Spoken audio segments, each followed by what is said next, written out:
All right, we'll go ahead and get started. A reminder to please silence your cell phone if you're in the room. Each time you get the mic to ask a question, please give your name and media affiliation.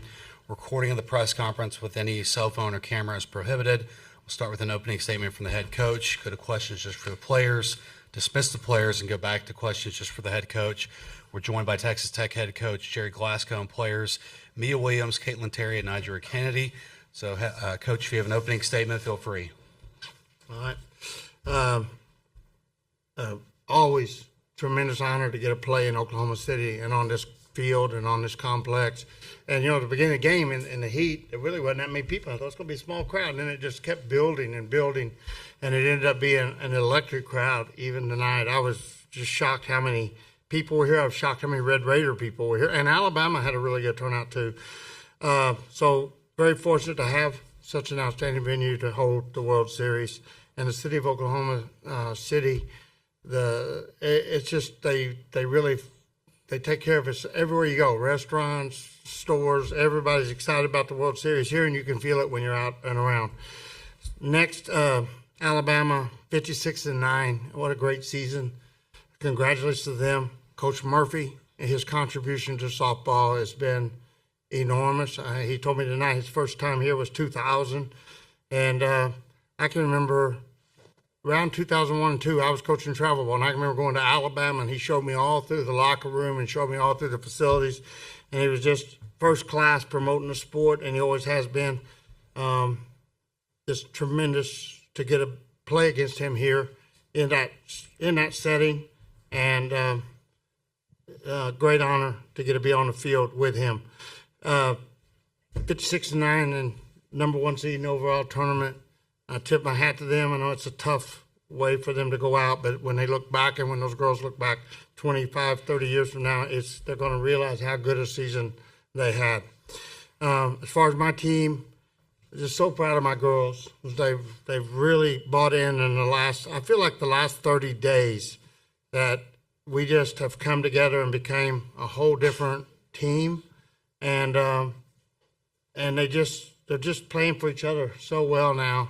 And then they're finding ways. I thought all night when we talk about two games, KT and Naja were just so outstanding. And then to share the ball and to do the way they do, amazing. Naja had 57 pitches at the end of the first game. And I thought, if I can get 4 or 5 out of her, and then we can go back to K2, who had 70. And Naja was Naja. Like that was the 2025 version of Naja Kennedy. And we've been on this plan. That's how we started. We took the whole fall off, and we said we'll peak in May, and we're going to peak at the World Series. And I don't have any doubt that was her best performance of the year. And that's a great confidence builder for our team and Naja to go into the finals with that effort. KT, equally amazing. Just been such a competitor here the last 2 days and been such a great teammate. When I flip them, she's cheering for Naja so loud in the dugout and doing whatever her team needs. And then her bat's been pretty awful good, really good as well. And then Mia Williams, what can you say? Like, oh my goodness, that home run was the bottom of the 7th. Was it the second pitch or first pitch? Is right off third? All right.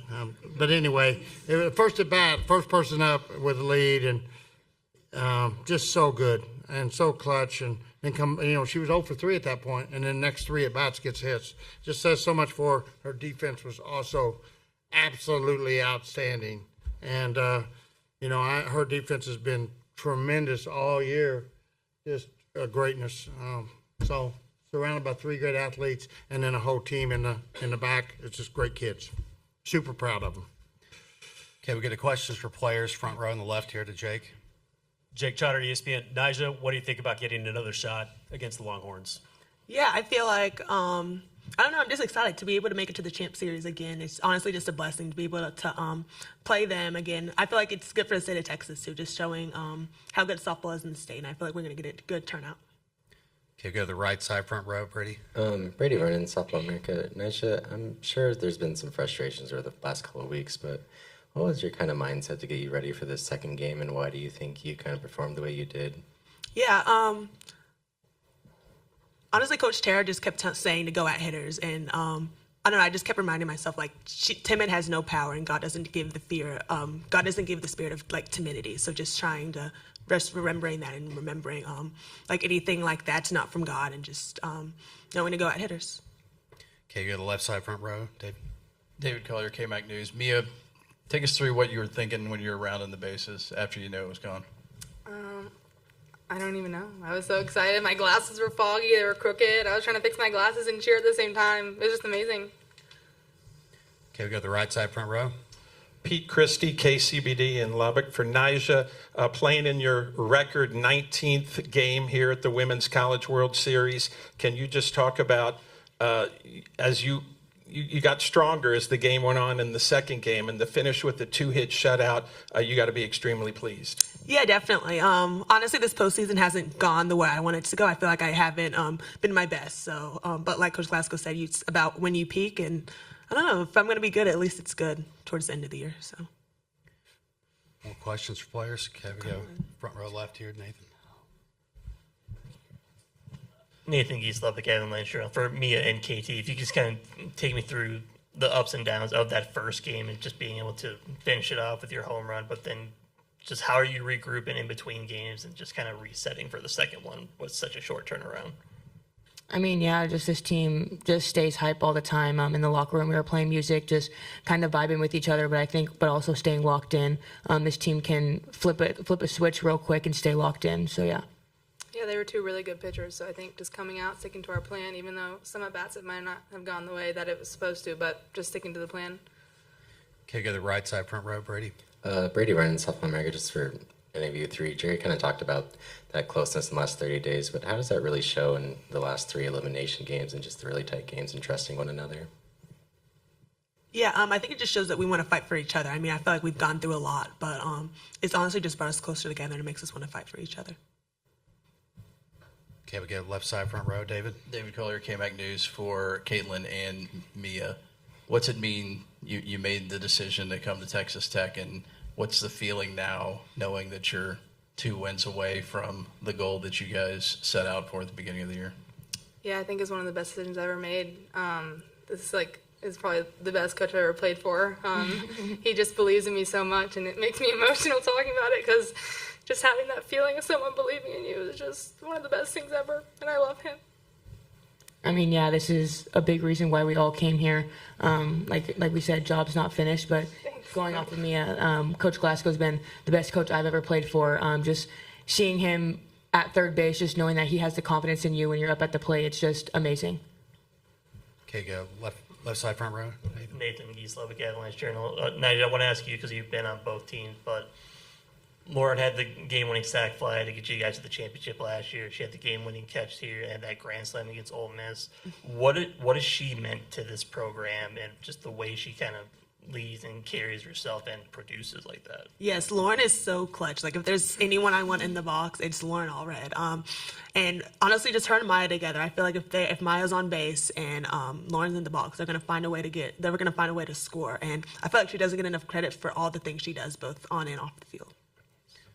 Okay, that'll wrap things up for players. You guys are dismissed. Okay, thank you guys.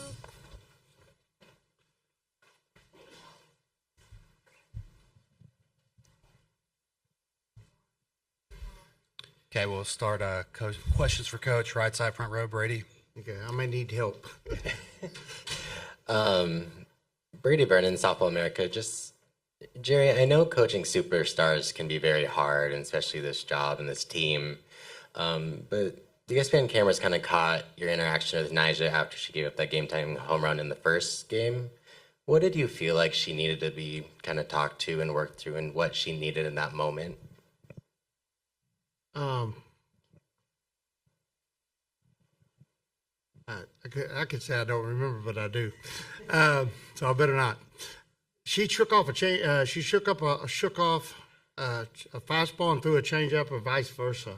And I just let her know, like, I'm paying a pitching coach a lot of money to call pitches, and if you shake it off, it better work. Like, if you don't, you own it. You take accountability. We're in a close game.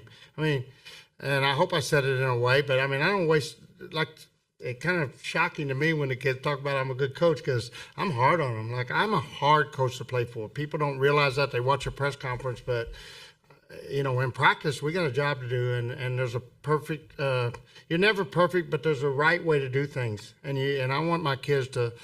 And so she shook it off, and we give her that. We give her that privilege, but it was a one-run game, and we give up the lead. When you shake it off in that moment, like, you better be sure you got the right idea, I remember now what it is. She threw a changeup and it bounced. So then the batter knows on 3-2, we gotta go. We only have one pitch left. That's fastball. And if we would, you don't want to box yourself in. No big deal. And so right there at the end, she shook it off again and threw her changeup, and it struck him out. And that's why we were all laughing. Like, that's the greatness of Nyjah. I tore her up about it. I'm getting on her, and she still had the nerve to do it a couple of times in the last game, and I don't mind that at all. But I don't think we ought to shake off 10. If we need to shake off 10 times, I need to get a different pitching coach. If 2 times, then maybe that's a great thing. And you see how she responds. She's pure class. She's extremely intelligent, far more intelligent than her coach. And we want to give her that freedom. We just don't want it. We want to be careful that we don't overuse that freedom, because in that moment, there's no way a pitcher thinks, if I bounce this, then they know I got to change it. I got to go fastball on 3-2. And let's leave that to the pitching coach. Okay, we go. Stay on the right side, front row. Pete Christie, KCBD in Lubbock. Coach, yesterday you said softball. I love this game. What can you say about getting, in your second year, getting Texas Tech into the best-of-3 championship series? It's just a reflection of the greatness that I've experienced at Texas Tech University. It's just a great university. Everything's fun. Our football team's fun. Our basketball team's fun. Our women's basketball team's fun. Everything I've got to do around that campus, the tailgating it's just a great environment. And then everybody in our program, from the janitors to the field crew to the administration to the game day facilities people, everybody gives us full support, and it's just been just a privilege. And then that allows you to concentrate on your team and have them ready for moments like these. Okay, we go to the left side, second row. Cole Banker, KLBK Lubbock. Coach, 3 wins in a little bit over 24 hours, all elimination games, each decided by 2 runs or fewer. Just, can you speak to the resiliency of this group in fighting through potential fatigue and all that, and able to get 3 wins in almost 5 days? You just keep going. You can't stop. And I think that's where the travel ball background really helps me, because I'm used to coaching 5, 6, 7 days, games in a day, if it's what it takes. If you get in a loser bracket on Friday night, sometimes you may have 8, 10 games in a weekend. I'm used to that. And the kids are used to that when they've been through travel ball. So I can relate to them, and they can relate to me. Like, we understand what we have to do, the job at hand. And the key today was simply to play every inning one at a time, 1 inning at a time, even break it down 1 out, 1 pitch, and just go through. Don't think about 14. Just think about get the next out, get the next out, get to the next inning. And, know that against a great team like Alabama, there's going to be moments when I told her before, you're going to lose momentum at some point. You're going to face adversity. And when you do, we're going to respond really quickly and get it right back in our dugout. And then that adversity happened, I think, in the top of the 7th. And I just called him in. I said, hey, just like Oklahoma at the World Series last year, we lost the lead. Let's win it in the bottom right here. Let's don't mess around and go 8. Let's get it right now. And took 1 batter. It's really, they're just they're really a resilient bunch of young women. Okay, we go on the right side in the very back near the aisle. Shelby Hilliard, Red Raiders Sports. You decided to make Maya, Nyjah, and Haley Toney all captains this year, and they all 3 came up huge today. What was it about them that made you want to name them captains this year? They're great leaders, great students, and then they'd been through the wars last year. And I thought it was really important to recognize the kids that were in the war here last year on our team and give them that opportunity to be leaders. Even though we had a lot of All-Americans and different people coming in, joining the program, I thought it was important that they knew I respected what they did last year and give them, my backing. Okay, last question, left side, front row right here, Jake. Jerry, I'm not sure if you're aware, but the football coaches in Austin and Lubbock have been going at it in recent days. Do you think that'll add a little spice to the stands this week? I don't know.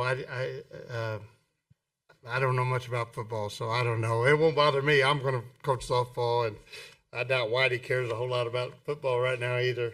It's going to be a fun series, but I bet the fan bases are fired. If they're fired up, it may be really good in softball. It may be great. So, hey, sometimes a little back and forth rivalry is a fun thing, right? All right, that'll wrap things up for Texas Tech. Thank you.